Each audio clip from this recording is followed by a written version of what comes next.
Okay, so going back to what my partner said, that further surveillance can prevent terrorism and that it allows for faster gathering and creates a safer America.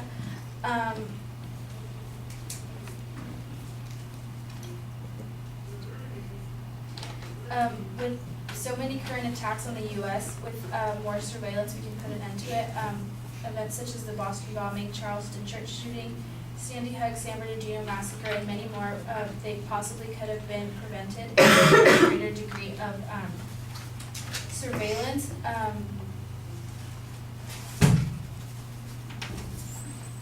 According to how the NSA spying keeps you safe,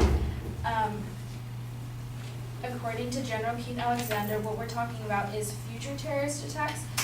And Alexander said, discussing a number of planned attacks that the NSA foiled over the last 10 years, it's worth considering what has happened in the world if those attacks, 42 of those 54 terrorist plots, if they were successfully executed, what would that mean to our civil liberties and privacies?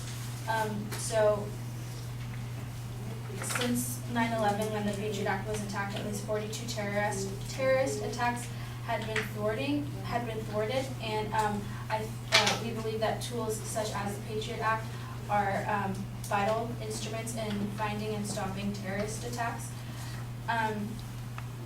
It also allows for faster gathering, like my partner said, and before Edward Snowden leaked the secrets about the NSA, there was no harm going on. There were only benefits. In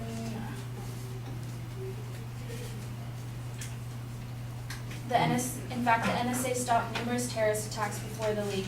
One example is that of Najibullah Zazi. He was an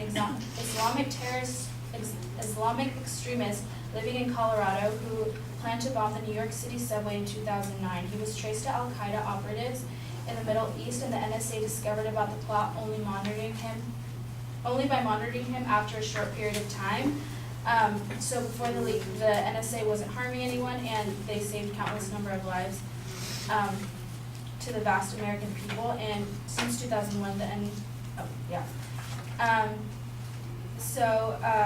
according to Newton Leroy Gingrich, an author and American politician from Georgia who served as the 50th Speaker of the United States House of Representatives from 1995 to 1990, he, when debating over whether the Patriot Act should have been extended, he references the McVeigh attack in Oklahoma City of 1995, and it was a truck bombing that killed 168 people and injured over 600, and he says that Timothy McVeigh succeeded, and if there would have been such surveillance in place, that could have stopped him, and that we should have a law that says that if you threaten America, like, we'll stop you before it happens, not, because obviously, I mean, he was arrested, but that we should have a law that says if you threaten America, we'll stop you, not after you kill our citizens, we'll keep you under custody. And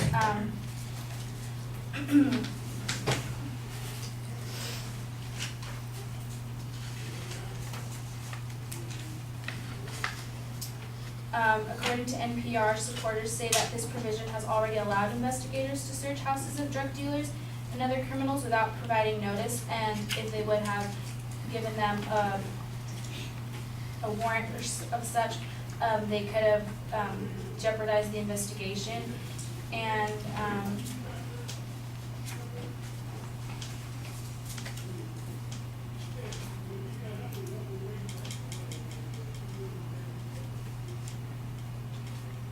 the Patriot Act allows the government surveillance to transcend natural barriers, like man-made barriers maybe. Speed is a major key to any sort of investigation into terrorism, and the Patriot Act allows for much faster inquiries into potentially suspicious activities. War criminals who are on United States territory are no longer able to hide behind freedom granted to law-abiding citizens. And it can create a safer America, according to Sulzberger and Rauschenbund in the New York Times. Attorney General Eric H. Holder said that at a news conference in Washington that the Zazi case represented one of the most serious threats to the United States since the 9/11 attacks, and were it not for combined efforts of the law enforcement and intelligence communities, that it could have been devastating. And he said this attempted attack on our homeland was real, and it was in motion, and it would have been deadly. But because the Patriot Act was intact, the NSA was able to put his terrorist attack on halt, and this one.